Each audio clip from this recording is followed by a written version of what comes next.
So this is a story where I'm going to sow a white lie to hopefully reap some love. Who hasn't done that? We've all done that before. Now, I wasn't always this average height drink of water that you see before you. I got to rewind a little bit. So I had an elementary school life that can only be characterized as stereotypical of TV. I grew up in a tiny town in eastern Washington on a wheat and barley farm in a town with one stoplight, and I was the furthest from the town. Our farm, I was the first kid on the bus, and I was the last kid off the bus at the end of the day. Now, you might think, all right, small town, this guy's going to figure it out.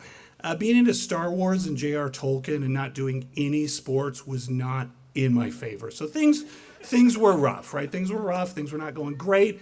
My dad tried. He had this to work with. It didn't go well. So things are progressing. I'm getting older. I get my license. That helps a little bit. I've got the car. I'm trying really hard. But one holiday, it was a Christmas, my parents are like, you're going to go get grandma with dementia, bring her back for Christmas dinner. And I'm like, I can do this.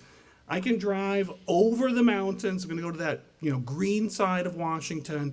I'm going to pick up grandma. This was back when you had to print Rand McNally on paper. You guys that are my age and older, you know what I'm talking about. It was crazy. I was terrified. I was scared of going clothes shopping when I was a kid. I got anxiety from getting like 2 miles away from the farm or the town of 1,000 people I had. But I was locked in, as the young people say, and I was going. I was going to pick up grandma. No big deal with grandma. Get grandma. Got my little 1994 Honda Prelude. She's got dementia. She's looking for her cigarettes, and I'm wandering around the house, and I find my uncle's bedroom.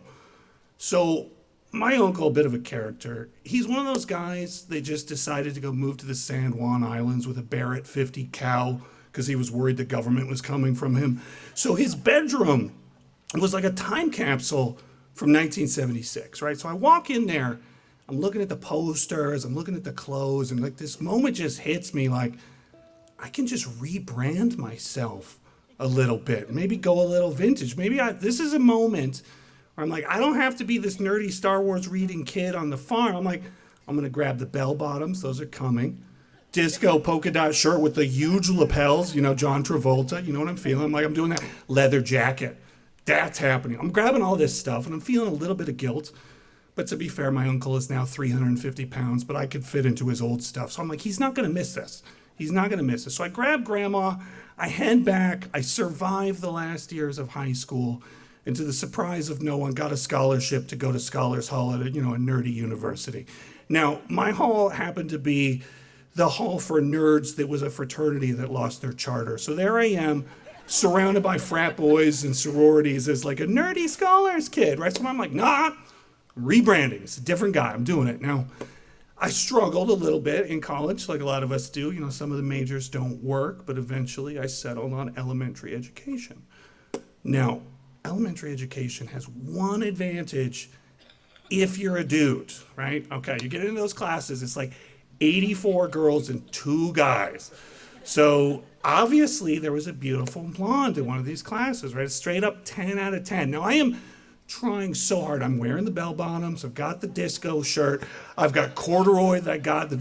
I bought the motorcycle. I got a Honda Shadow Nighthawk Situation 500. I'm smoking American Spirits because they're the healthy cigarettes. And I'm trying so hard, right? I'm just all in for this, right? And there's this girl in this class with me. She doesn't know I'm staring at her out of the 85 girls there. I'm just looking at her.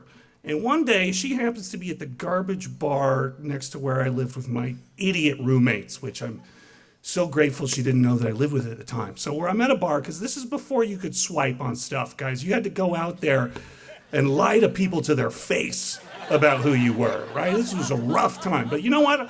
I'm looking at my 2 roommates, and they're 2 guys that would hang out with a guy like me in, freshman year of college. So I'm like, I'm going to walk over to that girl. I'm going to go talk to that girl. And they're like, no, you're not. I'm like, I'm going to do it. Now, of course, I've been drinking, so I had the courage. I'm like, I'm going to go do it. And I walk over to this wonderful young woman, this beautiful blonde lady. We get to talking. It's going great. I get invited to a birthday party the next day. One thing leads to another. We're moved in together. Everything's great. It's rainbows, butterflies, and everything's great. Now, those of you that have been married for a long time or have had partners for a long time, especially the men, you ever get asked a question and at the time you don't realize that it's a trap? But it's a trap, and you're like, oh, I screwed this up. So I'm living with this wonderful, beautiful, lovely, lovely woman, and I am trying so hard to fake that I am cool and not afraid of everything. I'm afraid of everything. So, casually, we're just sitting on the couch. No big deal. She's just like, blinks beautifully. She's like, do you like travel? I was scared to go school clothes shopping. I was like, sure, I like travel. What I didn't know was that within a year from that day, I would be running from Kazakh police officers from an incident which she started, which she would later get me out of. So if you want to find out how and why that ends, vote for John Deere, and we will reap that story.